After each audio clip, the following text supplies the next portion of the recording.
Então já estamos gravando já? Ah, sim. Então é o pensamento, né, que você quer que fale? Tá bom.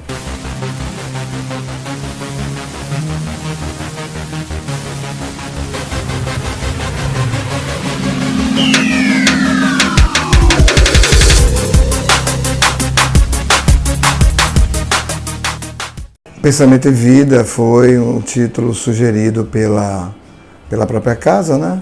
Era uma abordagem que Emmanuel fazia e muito boa sobre o pensamento, onde ele apresentava a mente, né, como uma espécie de espelho da vida.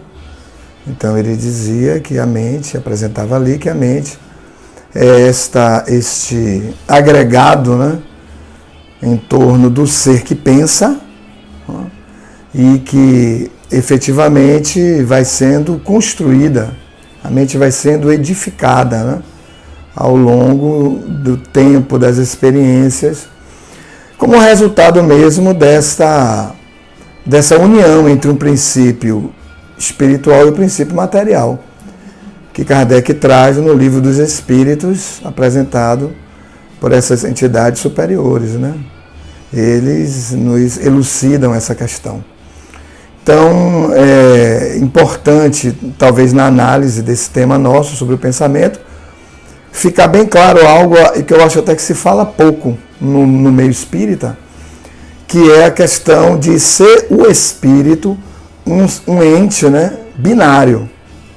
Ele é um ente binário porque ele é formado pelo elemento espiritual, e aí ele é imaterial, o princípio inteligente, ele é imaterial, porque a inteligência é uma força, né?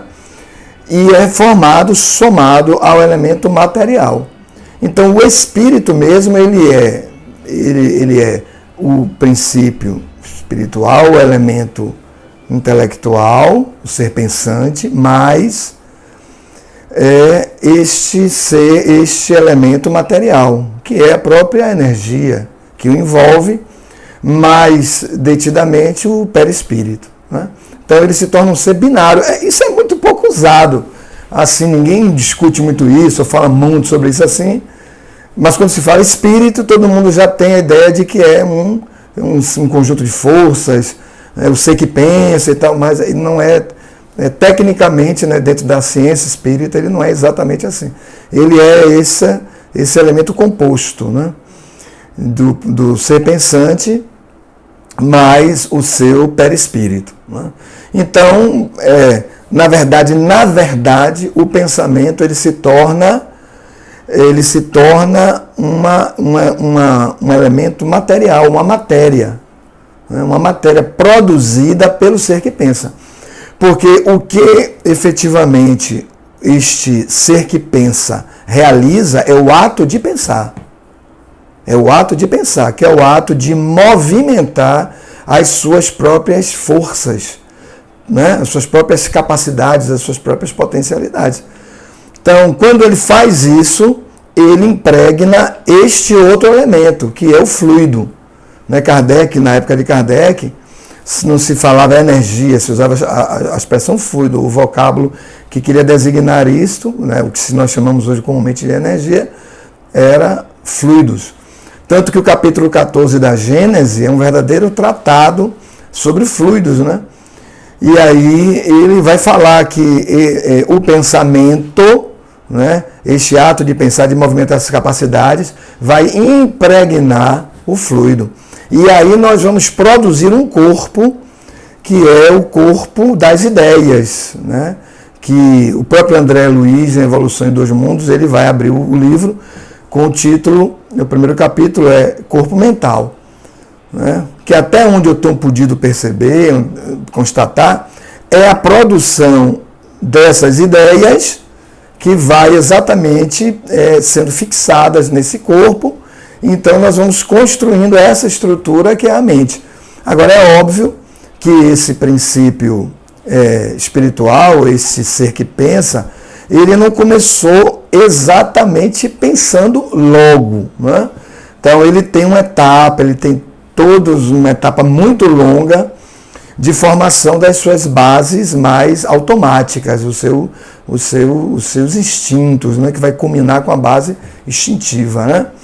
E essa base instintiva, ela tem uma etapa da sua formação, do seu progresso, da sua, vamos dizer assim, da sua estruturação, que levou Jesus até num diálogo com os seus discípulos, né? Ele foi orar, deixou 2 discípulos, eles dormiram, aí ele volta e diz aos discípulos, mas não velaste comigo nem uma hora. Aí advertiu aqueles 2 discípulos e voltou a orar. Quando ele retorna, eles estão dormindo de novo. Aí ele fala, mas olha, na terceira vez ele fala sobre isso, né? Ele dá mais ou menos essa ideia. Ele diz, orai e vigiai, para que não entreis em tentação, porque o espírito está pronto, né? O espírito está pronto significa dizer, o espírito tem todos os seus recursos internos, né? E nós já nascemos prontos, sob esse aspecto, né? Então o espírito está pronto, mas a carne é fraca. Então eu queria pescar só esse trechinho, a carne é fraca, para dizer, a carne realiza a base instintiva. Ela só é para isso, os instintos são para isso. Após nós consolidarmos a base instintiva, nós somos entregues ao campo decisório. Aí nós vamos para uma outra etapa evolutiva, que é a etapa do exercício do livre-arbítrio. Aí o pensamento já é um pensamento continuado, né? Já não está mais naquele pensamento fragmentário da etapa animal, que há pensamento, mas é muito fragmentário. Como os espíritos dizem, né? O instinto é uma espécie de pensamento ou inteligência rudimentar.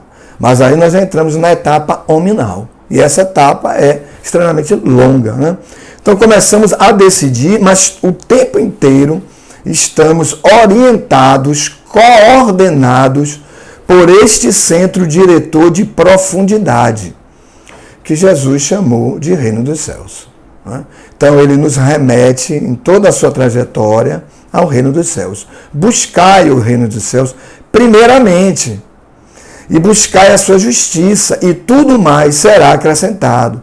Tudo mais será acrescentado. Como a dizer assim, olha, aquilo que preocupa você muito, que é ter segurança, né? ter a sua sustentação, né? A sua manutenção, a sua sobrevivência, não se preocupe com isso. O reino zela por isso, né? E ele fala isso em outros momentos também, como a nos dizer e estabelecer, então, essa base do nosso pensamento, né? Há um canal intuitivo que vem deste reino se derramando por todo o psiquismo, né? Se derramando por toda essa estrutura mental, até aportar no campo mais externo, né? Fazendo essa conexão com esse outro centro diretor mais externo, que é o ego, e é onde nós trabalhamos muito, nos movimentamos muito, onde temos as nossas grandes referências, né?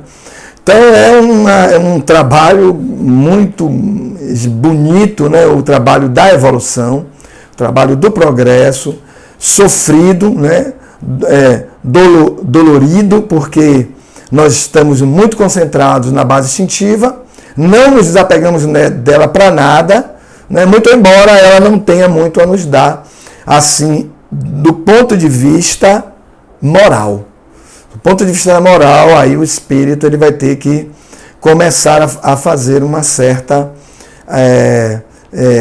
diminuição dessa base instintiva, para ele começar a perceber que há algo mais do que a sua realidade corporal, a sua realidade sensória, né? Então, o nível de consciência estabelecido do ponto de vista sensório começa a migrar para outros campos de movimentação e de percepção. E aí a gente cresce, mas isso são milênios dentro dessa evolução. É muita coisa para se fazer, né? Do pensamento de Deus. Porque, assim, esse pensamento de Deus, ele é muito mais concreto em nós do que nós pensamos, porque ele é a base. Jesus até se refere, né? Eu estou sempre fazendo essas conexões com Jesus, porque ele trouxe a verdade, né? Nos cumpre hoje, a nós todos, as ciências, e todos que estamos estudando isto, fazer o exame, a decodificação, né? porque ele traz a verdade, ele diz eu sou a verdade, né? Então ele traz a verdade e nos cumpre encontrar essa verdade através dele e examinando tudo que nos cerca, né? Inclusive a inteligência, que vai estruturando o pensamento, desenvolvendo o pensamento, fazendo todas as conexões no pensamento, que vai nos dar essa sustentação. Mas Jesus vem a dizer isso, inclusive ele narra uma parábola, aquela forma bem assim, tranquila dele de trazer isso, né? Ele se refere, o reino dos céus é semelhante a um rei. Né? Então, quando ele diz isso, o que é que ele está dizendo? O reino dos céus, esse centro diretor de profundidade, onde Deus está, onde Deus habita, ele dirige, ele é o Senhor de vida e morte de todo o reino. Então ele diz, o reino dos céus, ele está tentando explicar o que é o reino, é semelhante a um rei que queria dar uma festa, né? Ou seja, um momento de alegria, né? De encontro, de confraternização. E para tanto, matou seus bois. Né? Ou seja, ele está dizendo, o reino dos céus é alimento. Né? É alimento. Você vai dar uma festa, tem que ter alimento. Então ele diz isso, matou seus bois e mandou os servos chamar os convidados. Os servos aí na historinha, pelo que eu consigo perceber, é a consciência. Então a consciência, ela vai chamar os servos. Aí, no primeiro momento que ele conta na historinha, a consciência, quer dizer, os servos voltam e chegam lá e dizem, diga ao rei que não vamos. Aí eles voltam e dizem, eles disseram que não vêm. Esse centro diretor são todos os outros níveis muito mais próximos do ego, todos aqueles níveis de compreensão, de entendimento que estão ali dentro até chegar nesse campo mais externo. Esse campo é como se houvesse o self, ou o reino dos céus, ou o inconsciente puro, né, que Jorge Andréa fala, ou eu superior, ou eu divino, qualquer dessas expressões quisesse chamar o ego para vir a este campo de profundidade maior. Né? Então eles voltam, eles não vieram. Aí o rei diz aos servos, volte lá e convide de novo. Aí, nesse momento, tem as justificativas. Olha, diga ao rei, porque esse chamamento é muito forte, diga ao rei que nós não vamos, porque uns dizem, eu vou à minha casa de campo. As distrações, né, as coisas da vida, nós estamos sempre esquecendo de Deus, né, no nosso pensamento, porque estamos nas diversões. Ou então o outro diz, olha, diga que eu não vou porque eu vou ao meu comércio. E aí os trabalhos também nos absorvem muito, que são os nossos ganhos materiais, as nossas buscas materiais e tal. Né? Mas chega um momento no terceiro ponto em que um outro grupo mata os servos. Aí o rei não concorda e manda reunir os exércitos para destruir então aquelas cidades, que aí é uma passagem muito bonita dessa parábola, né? Que essa parábola do festim de núpcias, em que ele vai dizer todo este drama, que, na verdade, o psiquismo, porque tudo isso é intrapsíquico, né? Na verdade, nós estamos falando de pensamento aí o tempo todo, são as várias etapas do pensamento, as primeiras etapas, não escutamos Deus, não vemos Deus, não atendemos, né? Onde se fala aí do pensamento, do nível de consciência, de sono sem sonhos, depois de sono com sonhos, né? Mas desse de sono, essa etapa onde nós já atendemos, já damos umas justificativas, já estamos percebendo os sonhos, né? Que é o próprio Deus se manifestando por este reino para nós. Né? Então ele manda destruir e aí reúne os exércitos, destrói as cidades, que na verdade são todas as etapas graves pelas quais o psiquismo passa, como se tivesse, por assim dizer, distanciado de Deus. Né? Sofrimentos que nós temos, porque nós nos isolamos naquele centro mais externo ali, e a vida, e aí são muitas etapas evolutivas, e nós nos guiamos por esse campo sensório, esse nível mais externo, e aí são as nossas dores, os nossos sofrimentos, porque esse campo mais externo não nos dá sustentação. Né? Há inclusive uma outra parábola que ele conta para isso, né? Que é a parábola do filho pródigo, onde o indivíduo reúne tudo, se afasta de Deus, né? Se afasta do reino, e vai, enfim, dissipar tudo, e aí ele percebe que não tem mais nada. E aí Jesus narra na parábola, sobrevém uma grande fome naquela região. Essa fome é uma fome espiritual, uma fome moral, né? que nós temos internamente. E aí vem as depressões, vem os processos de ausência de orientação, não temos norte para ir. E muitas vezes nos entregamos aos processos de influenciação espiritual, porque estabelecemos as sintonias, já que a mente, que é esse agregado energético, também se irradia para se relacionar com outras tantas mentes, né? E como os processos de sintonia são processos de compatibilidade, né, terminamos estabelecendo companhias que pensam, vibram e se sustentam em padrões ainda muito inferiores, muito materializados, né? E aí há sofrimento, né? Então Deus vem por essa via interna de um modo muito intenso e ele faz depois um outro convite, né? Eu estou indo pela parábola, ele faz um outro convite, que é o convite onde ele vai falar sobre agora vá nas esquinas, nas os coxos, os estrupiados, né? Para que eles possam participar desse banquete. Mas quem são os coxos e os estrupiados, senão aqueles primeiros que não atenderam ao convite e passaram pelas etapas dos sofrimentos? São os mesmos. E na verdade, do meu ponto de vista, eu acho que ele está falando nessa parábola o tempo inteiro de um único psiquismo, que é o nosso mesmo. Todas as etapas evolutivas, né, que nós passamos, e até concluirmos mesmo, quando aceitamos estar na festa, e aí já estamos depurados, que ele fala da túnica, né, que é a pureza de coração. São essas etapas todas muito doloridas, mas muito prazerosas, porque nós terminamos vencendo as ilusões que nos alimentam por um tempo, mas não nos sustentam na nossa integralidade, né?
Continuamos, né? Então tomamos o impacto da perda do corpo, às vezes não temos, após a morte, essa noção exata, né? Muitos não têm essa noção, mas tomamos o impacto, mas prosseguimos, porque pensamos, se pensamos, estamos vivos, né? E aí começamos a recolher aquilo que é possível dentro da mente, das estruturas que conhecemos, temos parâmetros dentro da mente, são esses parâmetros nos quais nós nos movimentamos, para nos movimentarmos onde estivermos. E essa movimentação é uma movimentação que vai ser tanto mais exitosa ou não, de acordo com essas medidas que nós temos da vida, né? O céu e o espiritismo vêm, acho que, lançar luzes significativas sobre isso. O céu é exatamente esse estado de consciência, né? Onde você vai retirando, né? Passando por um processo de purificação das forças, já que o espírito é esse conjunto de forças. Então ela vai sendo purificada, essas forças, e você vai começando a perceber a vida e perceber Deus com intensidade maior. Jesus até se refere a isso no Sermão da Montanha. Felizes os puros de coração, porque verão a Deus, né? Essa pureza de coração é a pureza das forças, pelo menos assim eu compreendo, né? Por tudo que eu estou percebendo, lendo e vendo, é a pureza dessas forças, já que o coração é esse conjunto de forças, né? Então, vamos nos purificando à medida que vamos evoluindo, que vamos tendo compreensão da vida. Porque esse pensamento se irradia, né? Ele é um pensamento que se manifesta. E os filhos, já dentro de uma proposta reencarnatória, nós já estamos todos magneticamente interligados.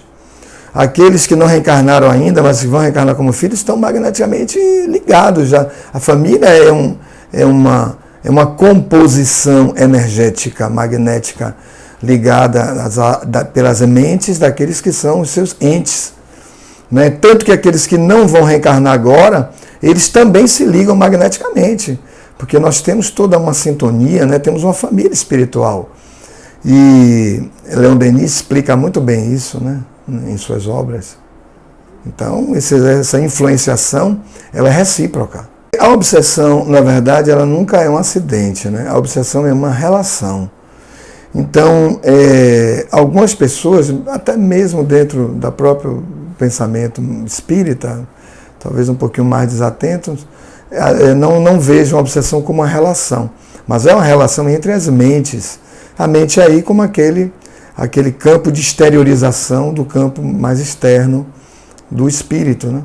Então, são relações, elas se afirmam, né? Elas duram muito ou pouco, a depender da intensidade que coloquemos nelas, e as suas matrizes são as matrizes do psiquismo, as matrizes que estão na nossa mente, né?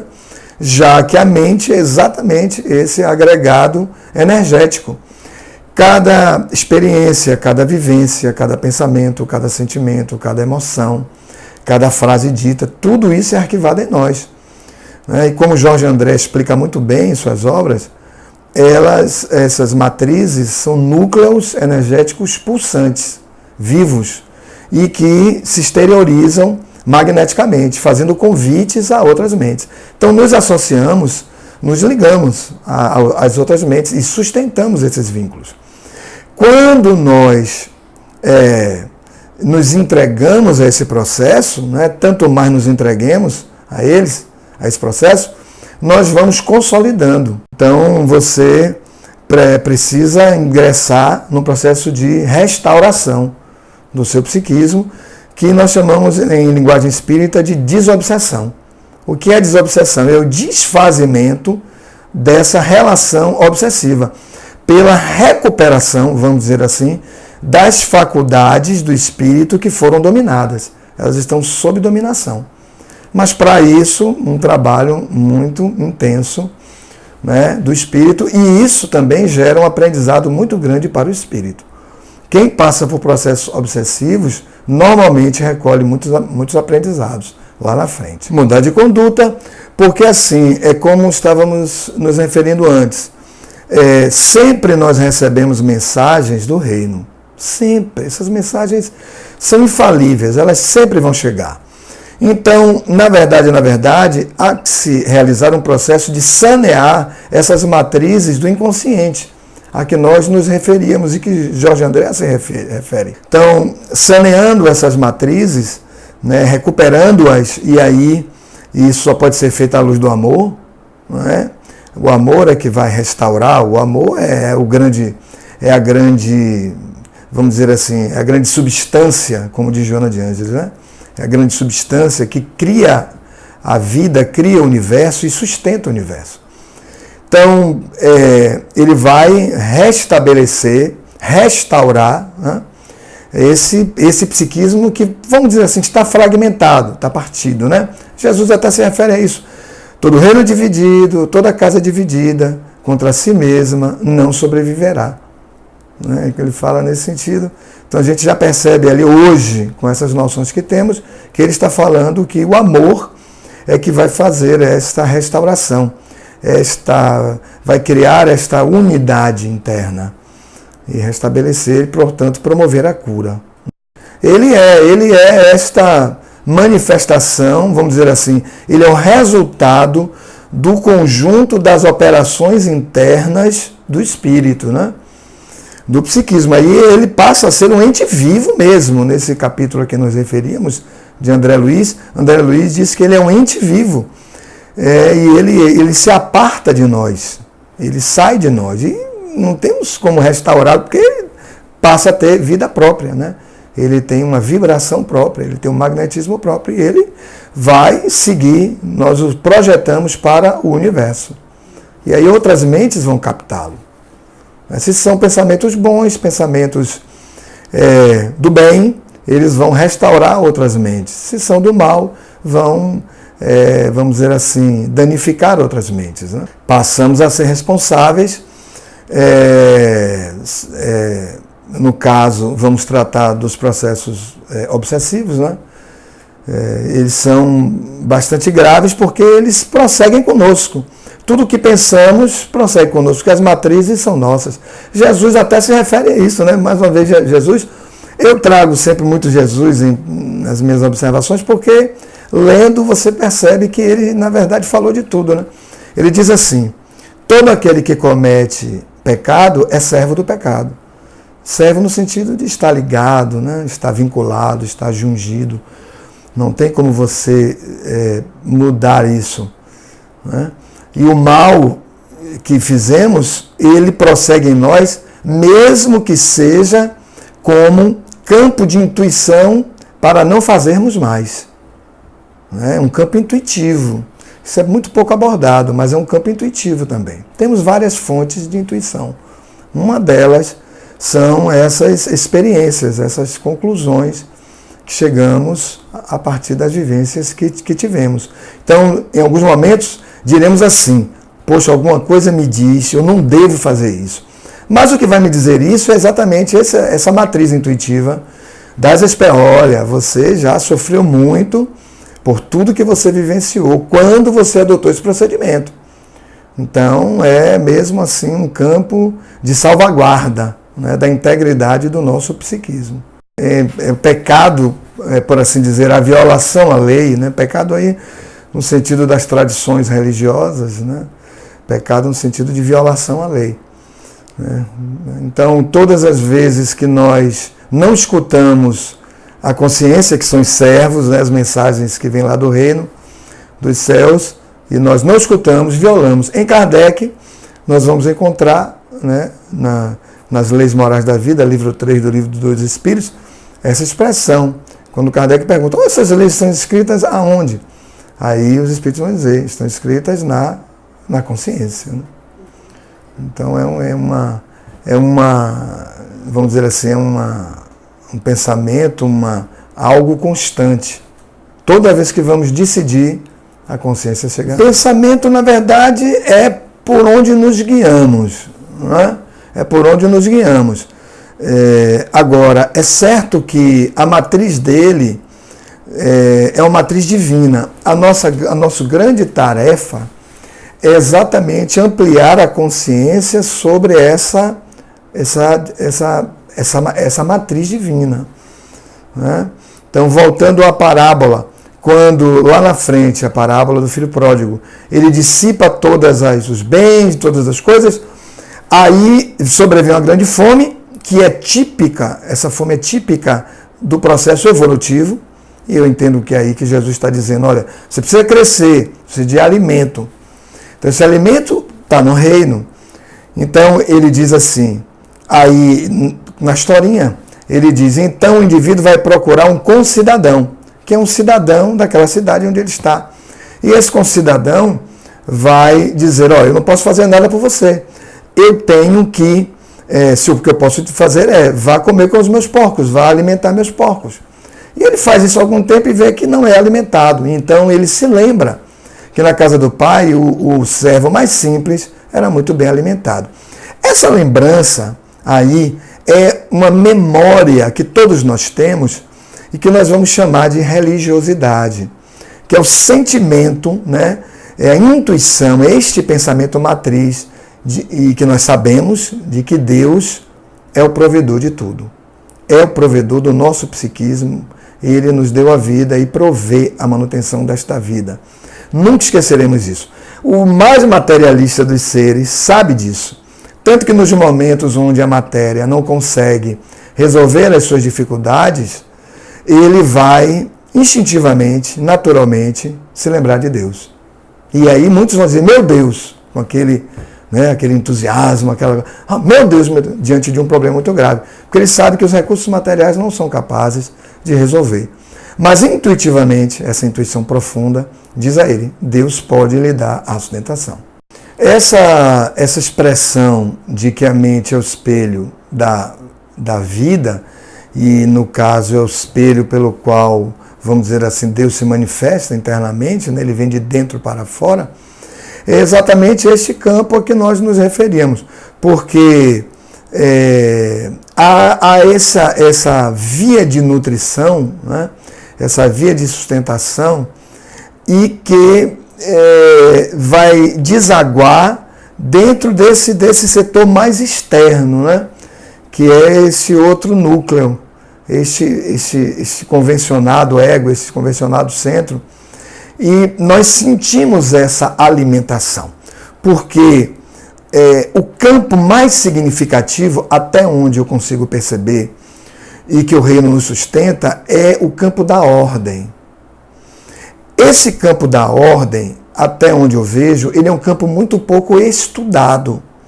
Se estuda até muito as leis morais, e o Espiritismo ajuda muito nisso, trazendo ali toda a sua conceituação de lei moral e fragmentando, está num estudo bem pormenorizado, né, das leis morais. Porém, é necessário dizer que a ordem é este encaminhamento, né, consciente ou não, em alguns ainda muito inconsciente, mas já em alguns conscientes, né, tem a noção disso, este encaminhamento para Deus.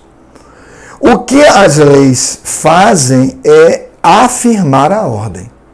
Elas conduzem o psiquismo em toda a sua engrenagem para que a ordem se realize, ela se manifeste. Então os espíritos vão explicar isso nas leis morais. E nos cabe compreender. Então o reino, ele se abre, ele é alimento, ele é luz, ele é vida, ele se apresenta, mas nós ainda não temos o grau de consciência necessário para captá-lo na sua profundidade e nos alimentarmos daquilo, né? Então as experiências, e aí daí o espírito vira carne, porque ele precisa das experiências nesse nível vibratório também, para poder captar as necessidades de agora, né, fazer os exames adequados e então compreender a lei. Né? E compreendendo a lei, ele vai concluir, poxa, mas há uma perfeita engrenagem em tudo isso. Cada lei afirma um ponto. E quando somamos todos esses pontos, nós percebemos a vida e percebemos Deus. Né? E o amor, porque o amor ele começa a fluir sem fragmentações, quando nós conseguimos perceber as leis que vão dar essa dimensão da ordem. Falar em evolução e evolução do pensamento é falar no desenvolvimento, né? Eu gosto muito de uma expressão que Joana de Ângeles usa. Ela fala em atualizar as próprias forças, né? Então é uma atualização. Jesus usa um pouco isso quando ele fala: ninguém verá o reino de Deus se não nascer de novo. E aí ele diz, e não nascer da água, aí do líquido amniótico, né? Ou seja, do ventre, né? Ter um corpo físico, e não nascer da água e do espírito.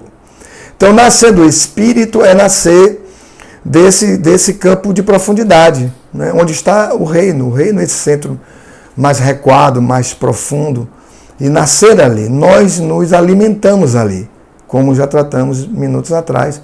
Nós nos alimentamos deste reino, né, dessas forças divinas, e vamos então impulsionando o nosso pensamento e a nossa vida a partir desse impulso essencial, que é o Deus em nós. Né?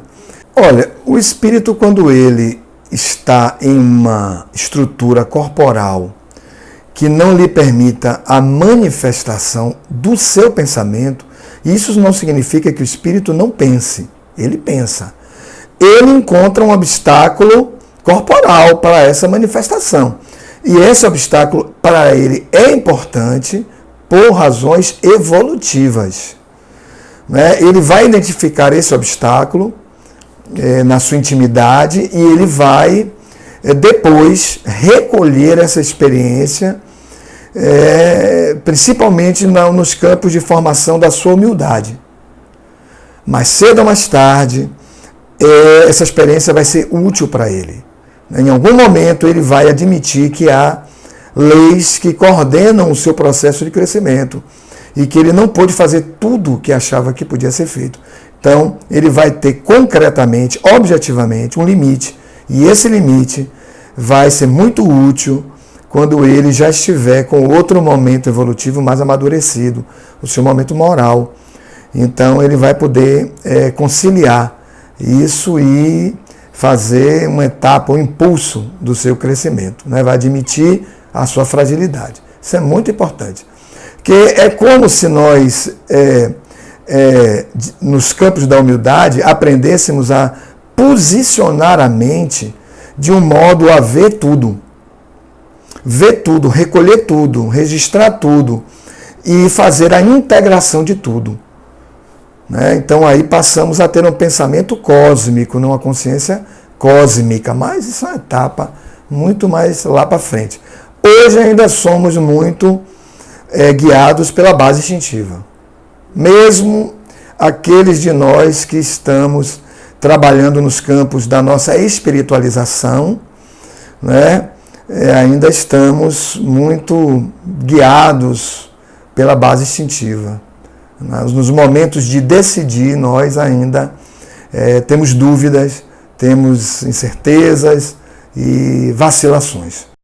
Sempre consegue andar, né, moralmente. Muito embora nós saibamos, pelos esclarecimentos já trazidos pelos espíritos, que as faculdades intelectivas elas se desenvolvem e vão como que criando campo para o aprimoramento das faculdades morais. Né? Então, elas vão se expressar de uma forma mais concreta, mais firme para o espírito, porque você já tem ali a razão lhe dando uma sustentação. Né? Então, Deus vai começando a aparecer num cenário mais vivo, mais concreto. Né? Tanto que o Espiritismo tem essa missão, a missão de levar a razão para, vamos dizer assim, qualificar a fé. Porque a fé já é esse sentimento inato que nós temos, né, que vem sendo manifestada ao longo da nossa trajetória.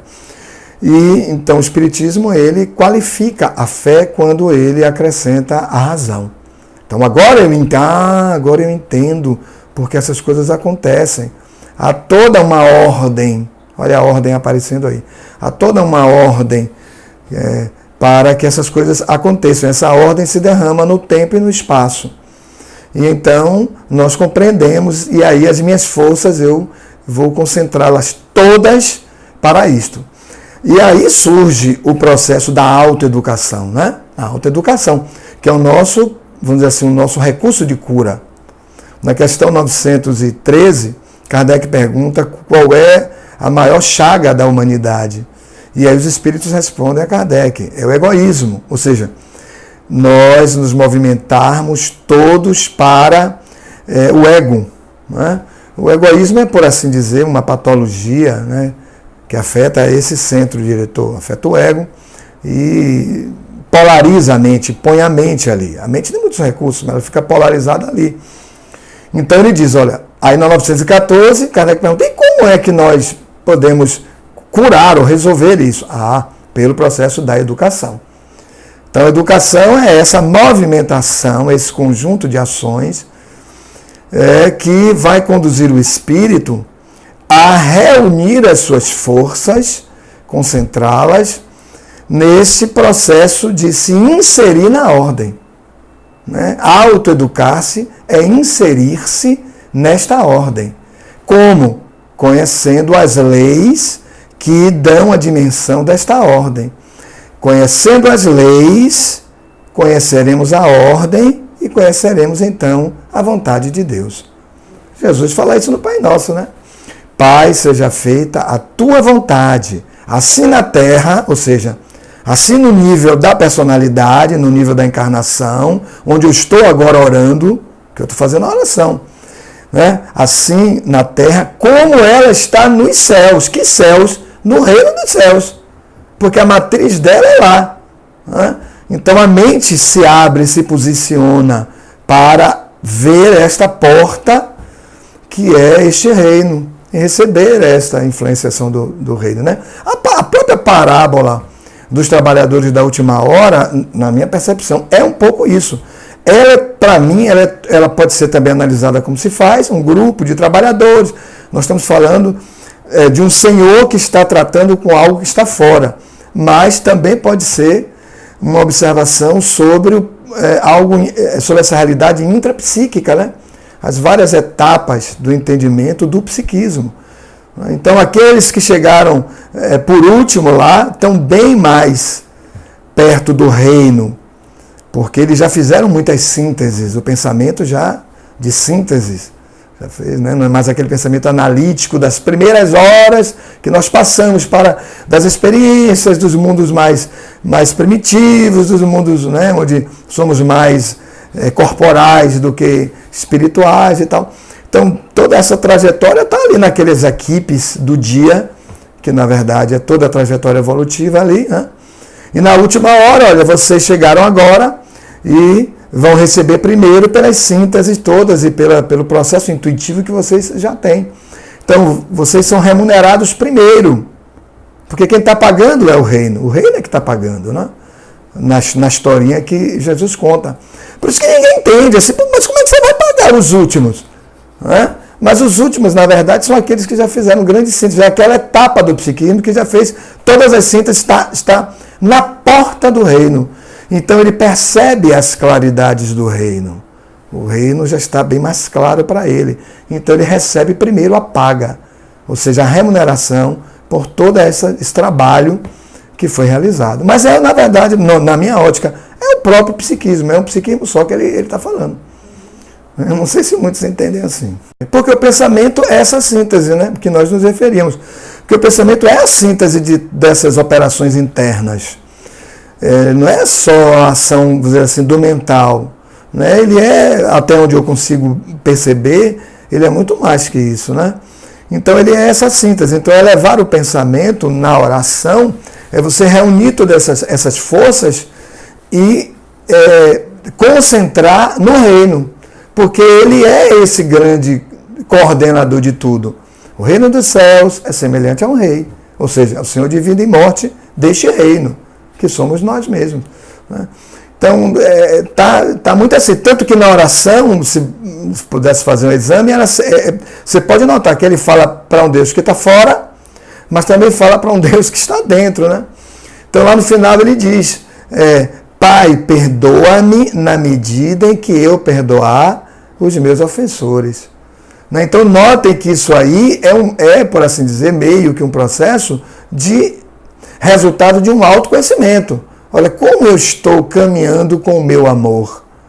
Né? Já que à medida que amar é sempre uma ação dinâmica, sempre uma ação de você envolver mais pessoas, coisas, né? A natureza, a vida, né? Amar é essa ação de integrar, né? De integrar-se, né?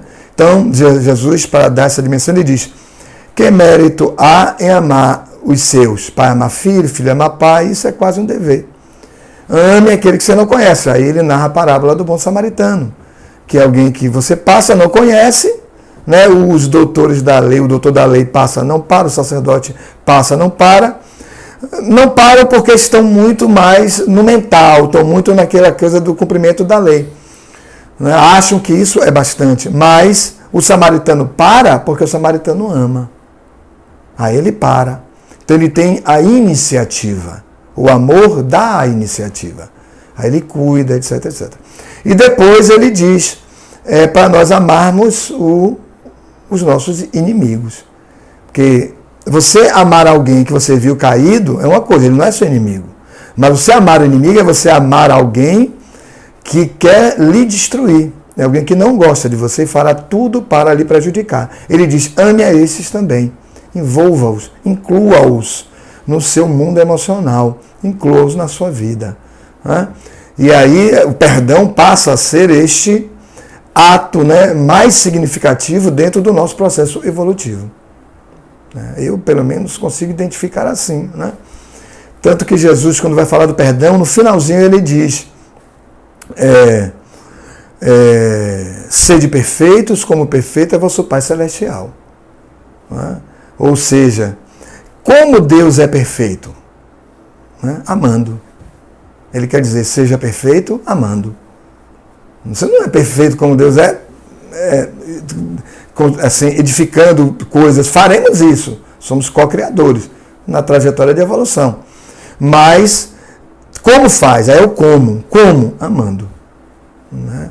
Então, é amando que nós somos perfeitos como Deus é perfeito. Porque Ele ama. Deus ama tudo. A matriz de toda a ação de Deus é o amor. E só as experiências vão dar isto. Porque as experiências vão exigir de nós um passo a mais. No Sermão da Montanha, Jesus diz assim, bem-aventurados os aflitos, porque serão consolados. A consolação não é só o esclarecimento, a consolação também, no meu ver, é a experiência. A experiência chega como um ponto decisivo que vai puxar de você o que é necessário para você fazer a sua restauração própria. Né? Então a aflição é a busca. A busca é a aflição. A busca do reino. Sempre buscando o reino. E essa busca é que vai, a partir, inclusive, da intuição que falávamos, né? A intuição de que Deus é o provedor de tudo, sabemos disso, nós sabemos disso. Essa fé é uma fé natural, nós sabemos. Então, nós temos sempre nos campos da fé a seguinte conclusão, a seguinte certeza. Há um estado moralmente melhor mais adiante. Isto é inevitável, nós sabemos disso. Mais à frente estaremos melhores. Às vezes confundimos uma melhoria corporal, aquisição de bens, mas isso é próprio da etapa do espírito ainda muito imaturo. Mas à medida que ele começa a se decepcionar com as experiências corporais, né, que Kardec chama de cansaço do mal, ele sai da ilusão e ingressa na sua etapa de espírito, e aí ele começa a perceber Deus. Aí ele se nutre. Aí as etapas dos processos depressivos começam a ser vencidas, né? Não vamos ter tantas depressões, elas vão diminuindo, porque nós temos por que viver. A depressão é quando você não tem por que viver, não há razão para viver. Aí eu deprimo, porque as minhas forças não estão sendo encaminhadas, né? Não, a disciplina das forças, que a educação vai dar essa disciplina. As considerações finais são nesse sentido de trazer mesmo esta oração, né? Viver é orar. Né? Cada dia eu concluo mais por isto, que viver é orar. Né? E orar vem daquela expressão os oris, né? Que é estar boquiaberto com a obra. Está boquiaberto com a obra. Né? Naquele sentido, poxa, há mais, há muito mais. E nós construirmos a consciência de que somos parte disso. Né? Então nós passamos a amar a Deus, porque sentimos o amor de Deus por nós. Sentimos a vida, é amor de Deus. Ele nos deu a vida, ele nos deu essa vida, mas uma vida imortal. Olha que amor lindo, né? É imortal. Poxa, é muito. Eu falo porque eu sinto isso. Né? E aí eu começo a querer conhecer mais a vida e a distribuir a vida. No seu sentido de justiça, né? Porque para mim justiça é repartir. Né? Justiça é sempre repartir. Justo é aquele que reparte. Reparte o quê? Reparte a vida que recebeu. Mas você não reparte a mesma vida que recebeu. Você reparte a vida que recebeu e que você acrescentou. Então você acrescenta a vida com os coloridos que você tem e que são seus. E que Deus permitiu que sejam seus. Né? Então isso para mim é justiça. Ser justo é sempre acrescentar moralmente alguém. Aí nos sentimos vivos. Só há vida quando acrescentamos moralmente alguém.